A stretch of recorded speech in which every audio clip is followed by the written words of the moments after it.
in listening to the hearings that have been going on, and not wishing to get political in any regard, I still, in listening to these different issues, it is amazing how somehow in our getting caught up with the sophistication of our society and the elaborate ideas we develop about what's fair and what's not, and how to organize debate, and how to take these complaints and how to formulate them and how to hear them, and how to structure hearings such as that. It is amazing to me that we forget sometimes the simplest truths, which are like kindness, which are the equality of people, that one's consideration should be equal to another one's consideration. Simple honesty, simple personal ethics. Sometimes we can see our own political leaders, sometimes, frequently I think, we can see our own political leaders talk out of two sides of their mouths, can't we? Say one thing under one set of circumstances and then turn around and say another thing under another set of circumstances. I believe that I saw some of the panel of judges who were listening to these arguments act in that way. And it's amazing to me that somehow in our sophistication we lose this simple sense of personal ethics, which is such, in the Buddhist tradition, really is such a cornerstone to our practice. In the Buddhist tradition, there are many different levels at which one can practice, and sometimes when visitors come to the temple, they look at these people over here sitting in these robes and they think, maybe I shouldn't practice here, because if I have to look like them when I practice, maybe I won't do that.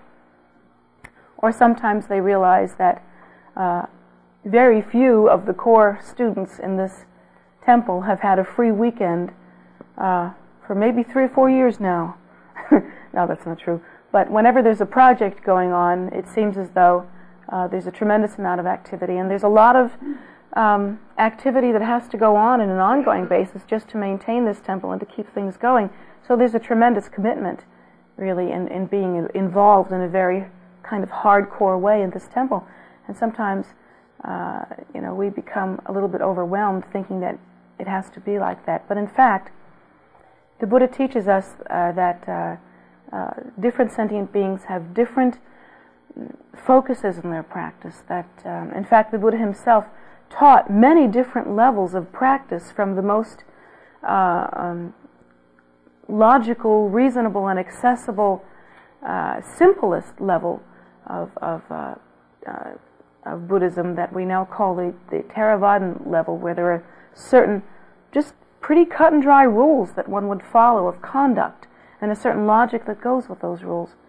And then the more elaborate development of Mahayana thinking, which includes the idea of compassion and actually modifies some of the previous rules or develops them further. A good, for instance, of that is that, for instance, for a Theravadan monk,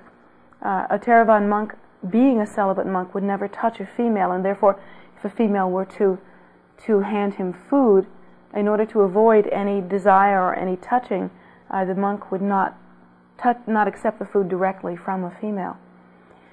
In the Mahayana tradition, that is modified due to the idea of compassion. It isn't changed, but it's developed, meaning that if even the most strictly ordained celibate monk were to see a female who were in some way suffering or falling down or needed some help, that monk would actually be required, due to compassion, to pick her up and hold her and take her to some help, like take her to a doctor or minister to her in some way. So that idea becomes modified by compassion. In the Vajrayana tradition, that idea is further modified in that monks and nuns, they are still celibate and they maintain strict celibacy, but they view each other differently, not as objects of desire that one would reject in that regard, but rather even a monk would think of any female, whether it be laywoman or an ordained nun, as an emanation of the primordial wisdom Buddha Tara, or the primordial mother, and therefore making her a goddess or a Buddha, a female Buddha. And so one would not avoid the female, but would think of the female as being something very precious. Of course, one would still remain celibate, and the idea is that one still renounces the idea of the ordinary female being desirable, but one does so by thinking of the female as being the enlightened essence, the Buddha nature, the goddess. So in a sense the same rules are followed, but they are followed for different reasons and with a different mind set. So that's an interesting phenomena that happens within the path. The path can be practiced at many different levels, even in terms of Vajrayana, and this is the Vajrayana tradition, the most elaborate and really profound and complicated level of practice. Even in the Vajrayana tradition, there are very many levels of practice that one could engage in. One could simply try to hold the view of the equality of all that lives, of compassionate activity, therefore, and simply hold the view that all sentient beings are the Buddha. Try to hold that pure view. Try to see in that regard. And in holding that pure view, could only do a simple practice like the repetition of the mantra Om Mani Padme Hum. Just that simple practice. Just to take one's mala and for some period of time a day, with high regard, with pure view and with devotion, would recite Om Mani Padme Hum, Om Mani Padme Hum, and dedicate the merit of that practice to the liberation and salvation of all sentient beings equally. That's still a valid practice. That is a Vajrayana practitioner. On the other hand, one might take robes, as this community has done, and in taking robes become wholly and completely involved in the temple, to be utterly responsible for the propagation of Dharma, utterly responsible for the upkeep of the temple, totally committed in a profoundly involved way, which includes total renunciation of many normal, quote, aspects of life as we see it in the Western civilization. And then in the mid-range, there are lay people who do a great deal of practice, perhaps a half an hour to an hour, perhaps a couple of hours a day, and those lay people might be part of the community that is very, very supportive and very involved with the temple. There are as many different levels of involvement in one's practice as there are minds to encompass that practice.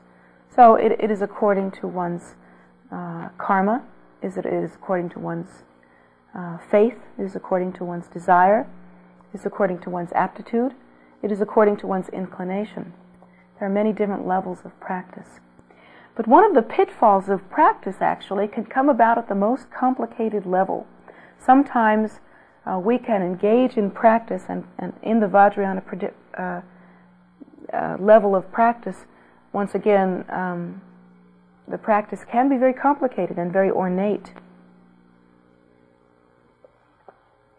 One can become very involved. It can be necessary to practice if you wish to accomplish a certain level of practice. It can become necessary to take retreat, extensive retreat, sometimes solitary retreat. It can become necessary to practice for a certain amount of hours every day. One's involvement with one's practice can become very, very demanding. And it may also become necessary to take a great deal of teaching, to be required to understand a certain level of teaching.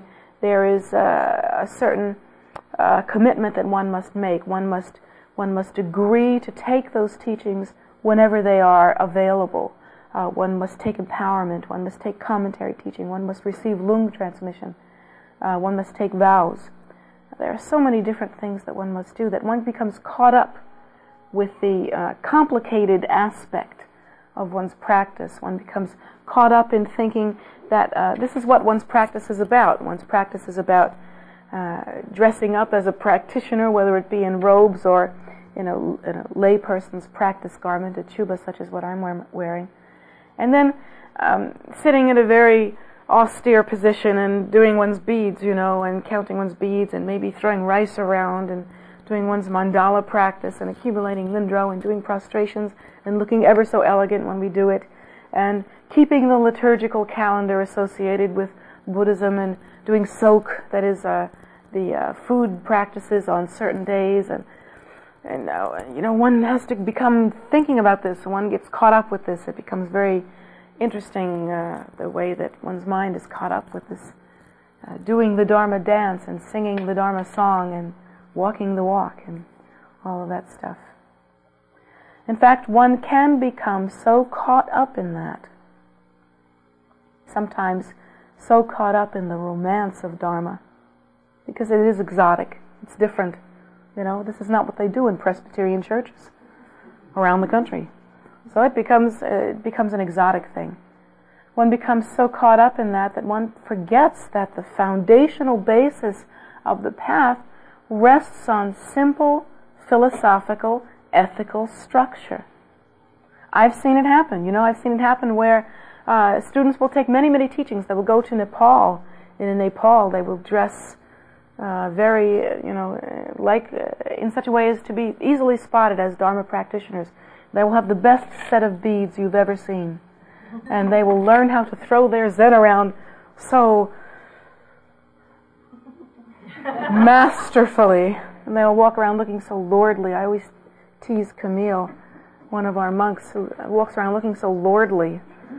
I'm hoping that his practice matches up with his lordliness. I think so, but one never knows. But anyway, they get really caught up with that, and they always see the best Rinpoches. They go to the best teachers, and they see all the best stuff, and they just go to all the best pilgrimage places. But they're not particularly kind, They're not particularly outgoing in their kindness. They can be very, I've seen that, and that they can be very haughty, very self-righteous. In fact, I remember when I went to India and Nepal, I was not at all thrilled with the practitioners that I saw in Kathmandu, generally. And of course, this is a generalization. There were some there that were very, very sincere. But generally, I was not that impressed with what I saw. And it was immediately after I had been recognized as a tulku, as a reincarnate Lama. And after that time, it seemed like the word of that spread throughout the Tibetan community much faster than it did throughout the American community in Nepal. So that the Tibetan people were very, accepting, and they were very open about it. And even some Tibetan women would come up to me and lower their heads for a blessing or something like that. I had no idea what to do with that. None whatsoever. I just could not believe this was happening to me. I was mortally embarrassed. I thought about wearing a mask when I went out. But anyway, everywhere I went they would say, Inji Tulku, Inji Tulku. That means white American person, Tulku. And so I would cringe when I heard that. But the Americans were much more haughty, much more haughty. In fact, I remember when we were leaving Kathmandu, I had just bought a new mala. And I hadn't, with malas, usually you just get the beads, so you don't get all this fancy stuff on it. You just get the beads, and then you take it home and you restring it, and you put markers on it and little doodads on it, and you kind of personalize it and make it your own. And then it looks like a first-class mala, the kind that you can walk around in Nepal and be real proud of. Anyway, I hadn't done that yet. See, I bought this new mala, and it was a Bodhi seed mala, and I was real happy with it because they were nice seeds, but I hadn't restrung them, so I just had the mala with no markers.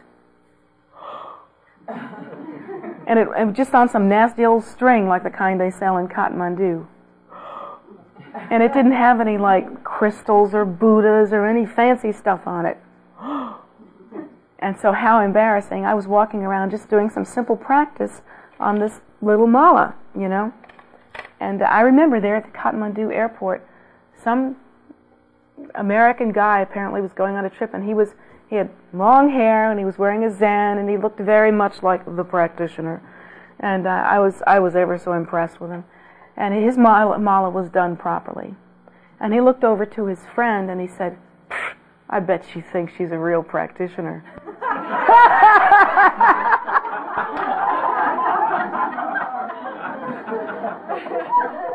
And I thought to myself, this is, geez, I don't know what to say, but you get the picture, don't you? The point is that the first thing that one should accomplish when one practices the Dharma is the philosophy that the Buddha taught. And the Buddha teaches us, first of all, that all sentient beings are equal. That no, you do not go by appearances. Appearances are nothing. Even the differences in the Vajrayana tradition, the differences between male and female, for instance, are ridiculous in that males have been females before and they will be females again. So, if you don't think of females as your equal, guess what's going to happen to you next time? We're going to get you. So, you better think again. And same thing, females that, just feel like they're not equal or feel like they're better, Now is a day and age when sometimes females walk around with little buttons that say all men are... Never mind. But anyway, they have been males before and they will be males again. And it's the same with people of different nationalities, different races, different religions. When you think about the great cosmic wheel of death and rebirth, there is no room for any of that head tripping that we do about the differences between sentient beings. In fact, if you really accomplish the Buddha's teachings, you can pick up a cockroach and think, there, but for the grace of practice, go I. Because according to the Buddha's teachings, all sentient beings are equal. They are all equally the Buddha nature. And that if one's mind, has the clarity, or lack of clarity, I should say, the ignorance, or the delusion equal to the mind of a cockroach, guess what you get to be next time? It's really according to the clarity of one's mind. It's according to the accomplishment that one has accumulated as to what life form one takes rebirth in. And that is not always predictable, according to the Buddhist teaching. Even if one has accumulated a great deal of virtue and merit, if by some unfortunate circumstance it happens that at the time of one's death one is feeling hatred and anger, and sometimes we do, if perhaps maybe our death arrives at an unfortunate time due to someone killing us. One never knows if that could happen by a car accident or something like that. At that moment we might feel hatred and anger toward the person who has harmed us in that way. If we feel hatred and anger at the time of our death, it will most certainly influence our rebirth. The Buddha teaches us that we might take rebirth in a life form of some kind that is based on the precept and that totally embraces the idea of hatred and anger. And then what will we be? Maybe some beast that kills for the fun of it. And there are, in nature, there, like cats, for instance, will play with their victims and really enjoy that kind of thing.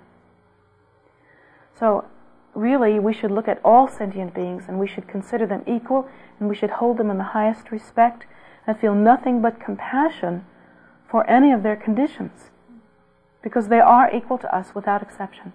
Their condition is such as to be merely an unfortunate ripening, perhaps, to some degree. And if we have the good fortune to practice, we should never be haughty about that, because that haughtiness will bring no good result. But instead, we should practice for their sake. Practice meaning that we dedicate, we actually accomplish some practice, that we do some meditation, and we dedicate the merit or value of that practice to the liberation and salvation of all sentient beings. Hopefully, if we were in a tight pinch, someone might do that for us. In fact, if we ourselves are receiving Dharma teachings, then you can bet your bottom dollar that at some point somebody did. So we should think of all sentient beings as being equal. We have to adapt this simple, basic ethical structure. And that ethical structure has to be based on cause and effect relationships. The Buddha teaches us that all phenomena that we experience are actually cause and effect relationships that interdependently arise. And they begin and bear fruit within our perceptual process, within our own mind. That means to say that if we are experiencing some particular suffering, well, that suffering is occurring within our perceptual experience. You can see how that is, don't you? It's not happening in someone else's perceptual experience. It's happening in ours. If we experience poverty or hunger, it is our perceptual experience that is occurring there. And the Buddha teaches us that if that is so, then it is due to, in the past, perhaps having some lack of generosity, to where we ourselves might have seen someone who was hungry or needy in some way, and we did not respond. Or in fact, we contributed to their hunger or neediness. Perhaps if we ourselves experience in this lifetime that not too many people like us, that we're constantly rejected, that nobody really takes us seriously. Perhaps that might be that because, and that again is our own experience. And it might even differ from other people's experience of what they think we should be experiencing. That also happens. But it is our experience, and it does occur within our minds. If the fruit is within our mind, then the seed must be within our mind also.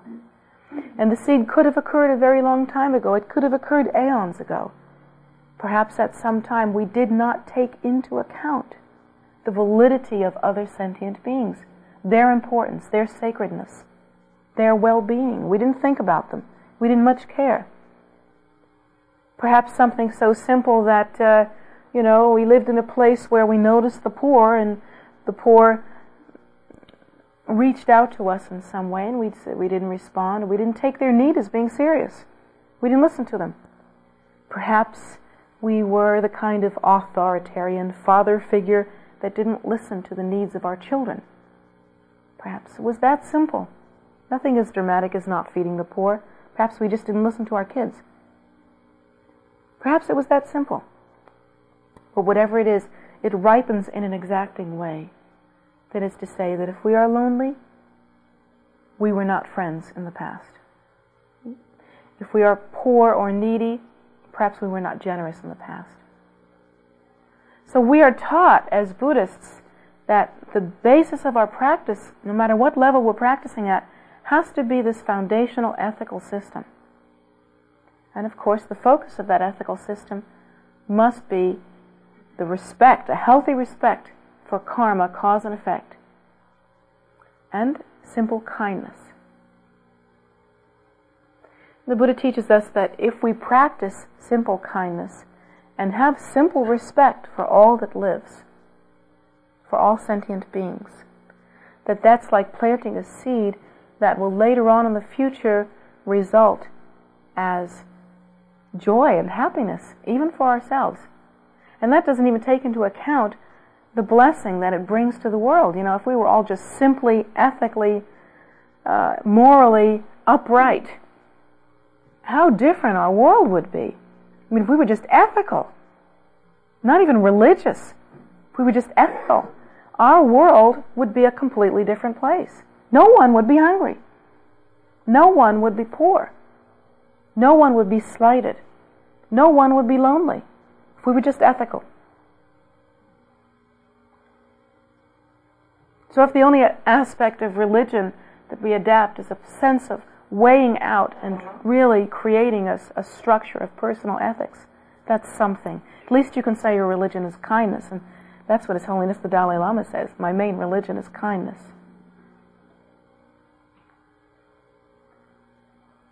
But we don't even adapt that. We get so complicated in our exotic religious thing, that we forget that the basis is just the ethical structure of kindness. Interestingly, the Buddha goes on to teach us other cause and effect relationships that we don't take into regard. For instance, if we are especially physically beautiful, physically attractive, and that, you don't have to look at yourself in the mirror and say, well, I'm not classically beautiful, my nose is too funny, or maybe I don't have real good hair, or maybe I don't know, my cheek structure is a little off, but it doesn't have to be like that. You don't have to be a classical beauty. Classical beauties change as styles change. But if you have good physical structure, your body looks good, it seems healthy, one's face is attractive, one's demeanor is attractive, one's attitude is attractive, one has a certain sort of physical charisma, a certain appearance that overall is attractive. If one has that kind of physical beauty, then the Buddha teaches us that in the past we actually must have done something with our bodies, and specifically with our bodies, that was very virtuous or meritorious. that could take many forms. But generally it is considered that we have good body karma. Good body karma. People that are very healthy, attractive, beautiful, pleasing to look at, have good body karma. That could take many forms. Now, one of the teachings that the Buddha gives us is that if we take robes, then in a future lifetime our bodies will be beautiful. Because having taken the robes and practiced the virtue of celibacy and renunciation and pure living and that sort of thing, one has accumulated a good storehouse of merit on the level of body. One actually has good body karma. But that isn't the only way in which one can achieve such merit.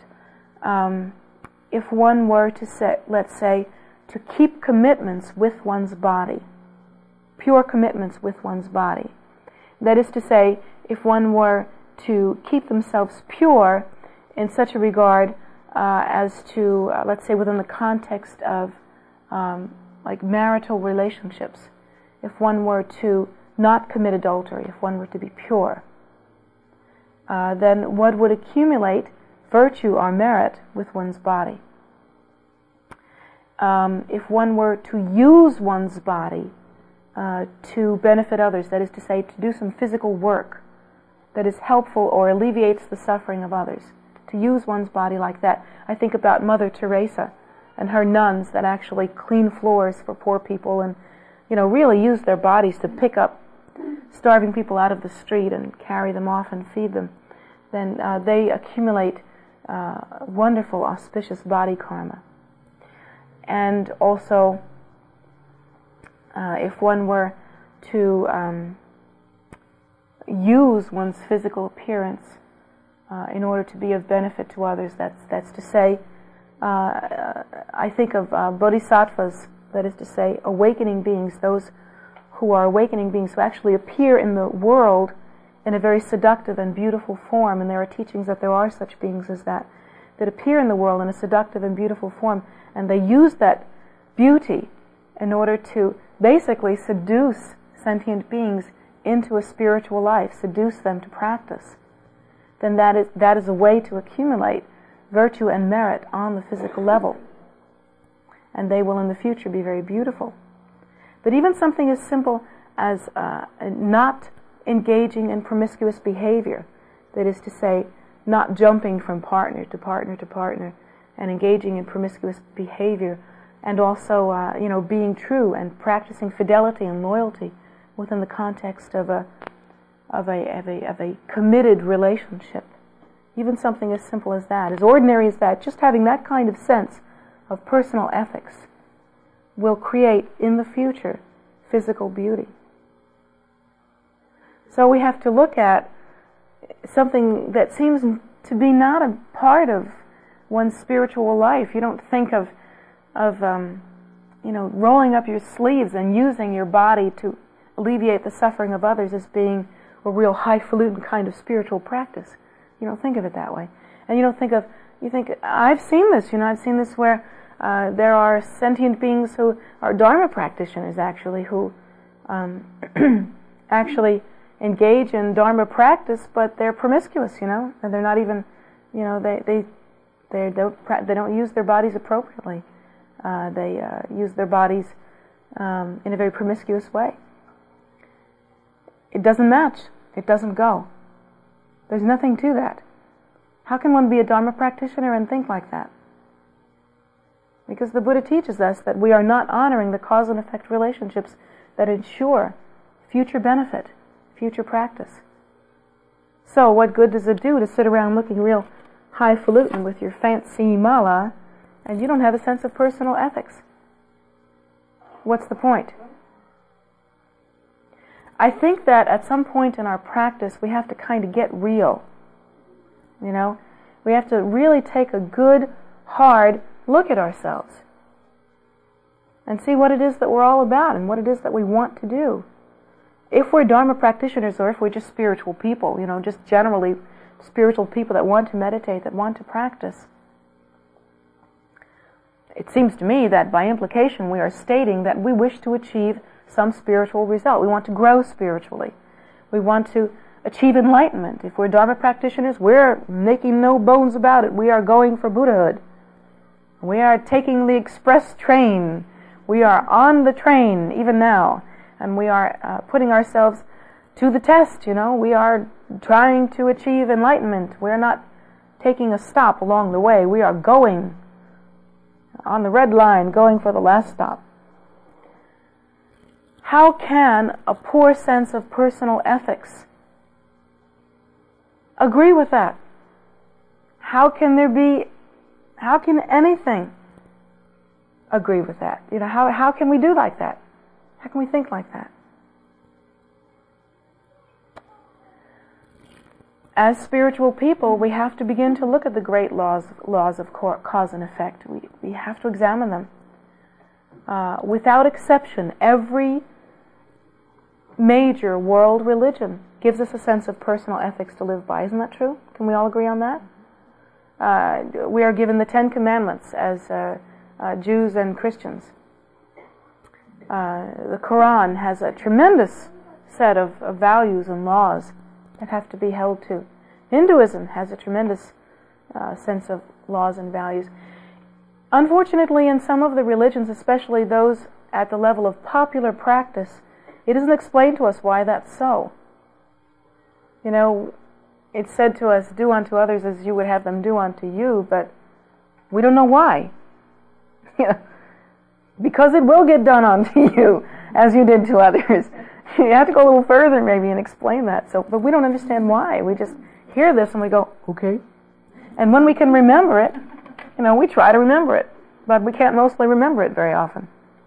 Because we're mostly thinking about ourselves most of the time. And then we hear, do not kill. Okay. But we don't know why. We don't know that, according to the Buddha, we're not supposed to kill. And we're not supposed to kill because if we kill any sentient being, in the future, that will result in our own death. Cause and effect. You can't argue with it. That's the way it is. We try to purify it with our practice, but death results in death. The seed results in the fruit, always. And it's the same seed, same fruit. Apples don't make bananas. Apple seeds don't make banana trees. And likewise, the Buddha teaches us that if we kill sentient beings, that means if we make it a habit to step on every bug in our path, then actually we are diminishing our own life force. Because death results in death. If we want to strengthen our life force, we'll do everything that we can to save the lives of sentient beings. Now think about Mother Teresa. She's an excellent example of that. She's in her 70s or something, isn't she? She's still picking them up from the streets and carrying them off. She can still do that. This is human beings, human bodies. Probably weigh almost as much as she does. So we have to think about this great law of cause and effect, and we have to think about it within the context of our lives. We have to look at ourselves in our homes. How do we treat our families? What is our spiritual, ethical conduct, personal conduct like? Is it honorable within the context of our families? Are we true to our spouses? Are we kind? What do we do with our children? I once read a column. I wish I had it with me. I'm not a good joke rememberer, and so I won't do this any justice. But I remember it was a column by Irma Bombach, and she did kind of a little routine on what it would be like if we treated adults the way we treat our children.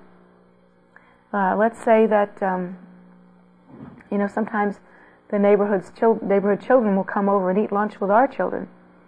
What if we treated adult guests to dinner the same way that we treat neighborhood children who come to eat with our children? Take off your shoes and don't get any mud on the floor. Now, don't make a mess. Can you imagine saying that to your guests as they walked in? And be quiet. Get your elbows off the table and don't spill. You spilled. Clean it up. What if we treated our guests that way? Of course, we would never treat adult humans that way.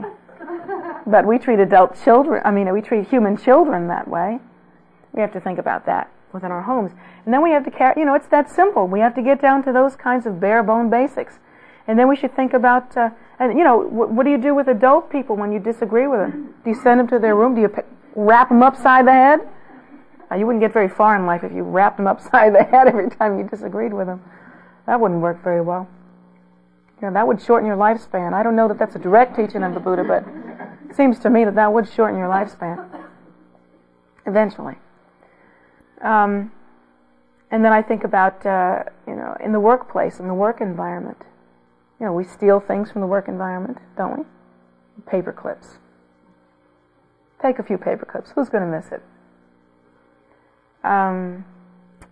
We do what we can to get ahead, and that means to say that sometimes we don't exactly let the people that we are competing with come forth in the best light. Sometimes we compete with them and try to show a better face to our superiors. Sometimes we're not fair. Sometimes we're not very kind. Sometimes we don't do our part. Sometimes we let others pick up the ball. Sometimes we let others work harder than we do. Sometimes we collect the same salary as somebody else, but we let the other person do most of the work. Sometimes in the work environment we engage in personal conduct and perhaps flirty or promiscuous behavior, knowing that the people that we are engaging in this behavior with perhaps have families and marriages of their own.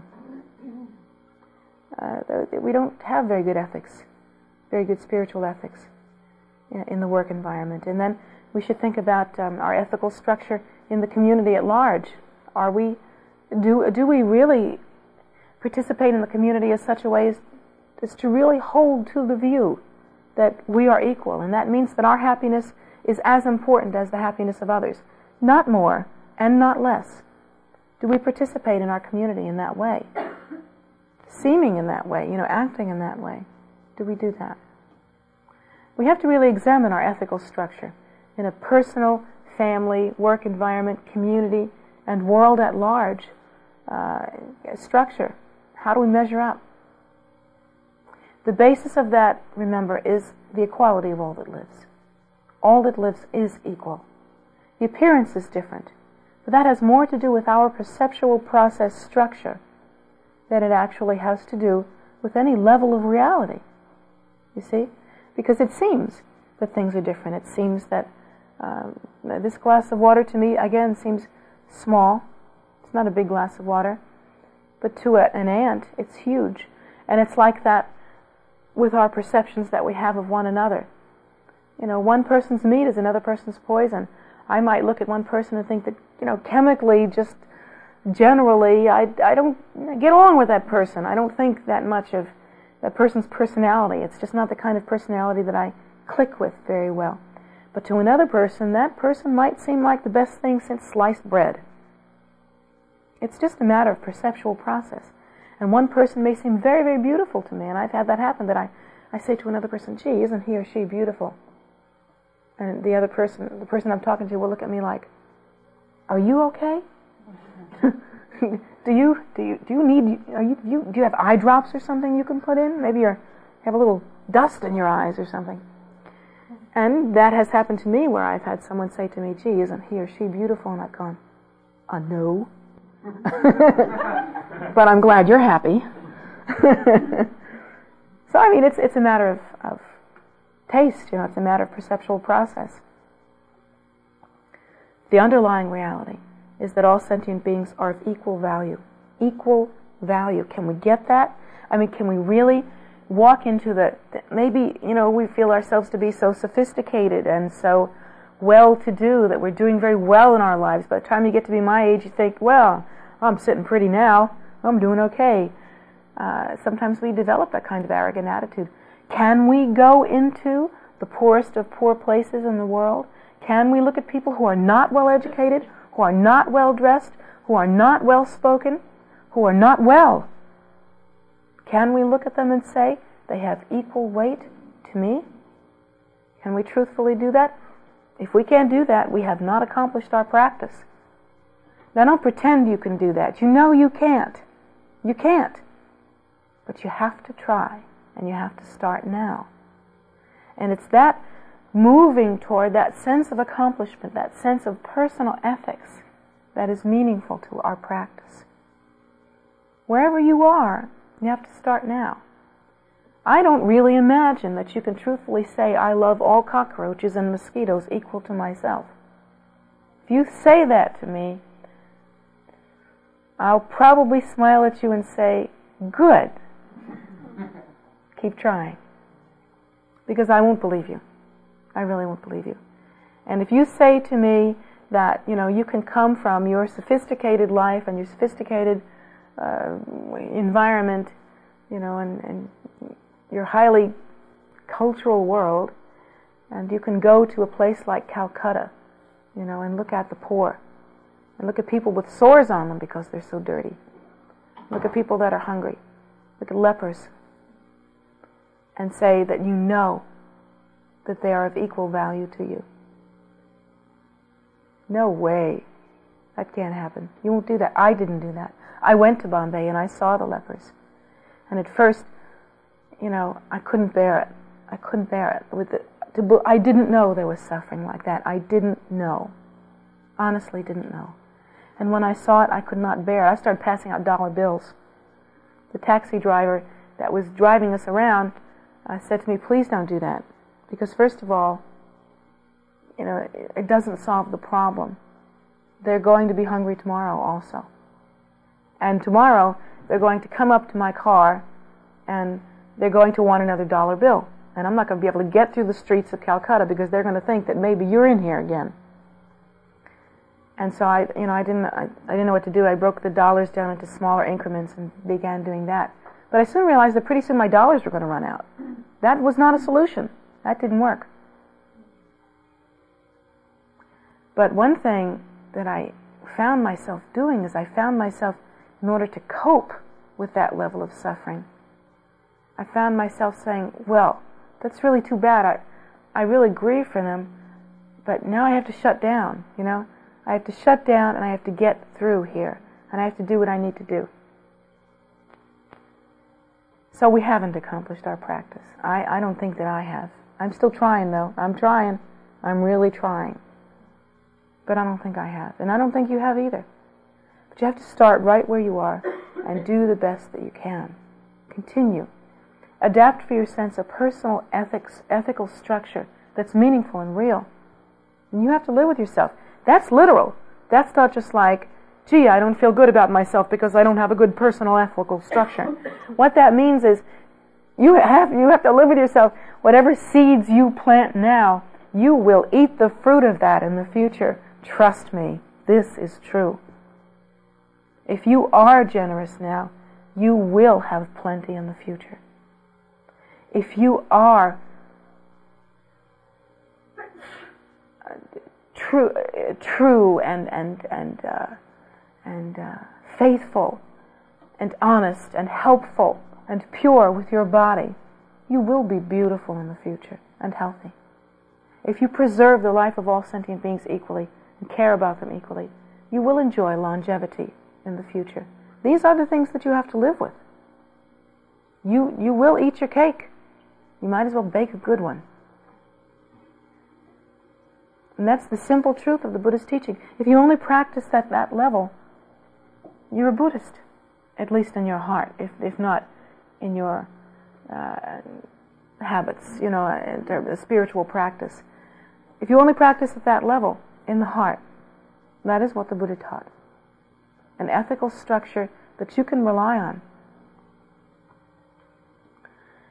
The interesting thing about this kind of practice is that it's the only thing that when you die you can actually take with you. All the things that you rely on, such as your personal wealth and your clothing and even the beauty that you have now, if you use your beauty incorrectly in this lifetime, for instance, if you use your beauty in the way that a prostitute would do, in order to sell their body just to make some money, or if you use your beauty just because you like the thrill of having lots of people be admiring toward you, if you use your beauty in that way, and you're promiscuous like that, there's no sense of personal ethics in that. That's nothing. There's nothing for that. If you spend your beauty in that way, When you die, you can't take that beauty with you. That body's dead. It lays down and it turns to dust. There's nothing of that body. But what you take with you is the karma that you have accumulated with that body, the habit, the path, the events that you have accumulated with that body, the sense of personal ethics that you have practiced with that body. That's what you get to take with you. And that's what you're going to be reborn with, and you will wear that as your clothing. And the body that you appear in next will not be so beautiful. So, when the time comes for you to leave this life, the Buddha teaches us that we cannot take with us so much as the weight of one sesame seed. Not even that much. But we do take with us the karma, cause and effect relationships that we have developed within our mind stream, that are within our mind. We do take with us the cause and effect relationships that we have begun, the habitual tendencies that we have practiced. This content of our mind stream, this is what we take with us at the time of our death. And this is what will be the root cause of the conditions of our future rebirth. So to adapt a sense of personal ethics and a structure, that is the beginning of true religion. That is the backbone and foundation of true religion. Without that, there is no religion and no faith. Without that, one cannot be an adequate human citizen. One cannot be an adequate participant in the community of sentient beings. And furthermore, and perhaps most importantly, because it's true that what we think about first is ourselves, most importantly, one cannot be happy. So please think about this, and if you are a Buddhist, mend your ways. And if you aren't a Buddhist, think about these things and adapt them as part of your personal spiritual structure. If you do that, then they are useful to you. If you do not do that, then perhaps all you've gotten out of this is that you should look up that comment,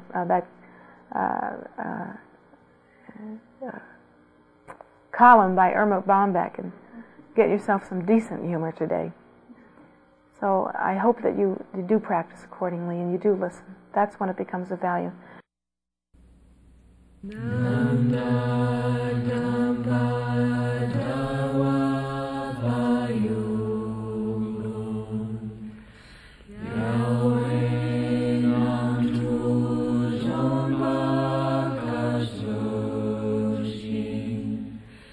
Blessed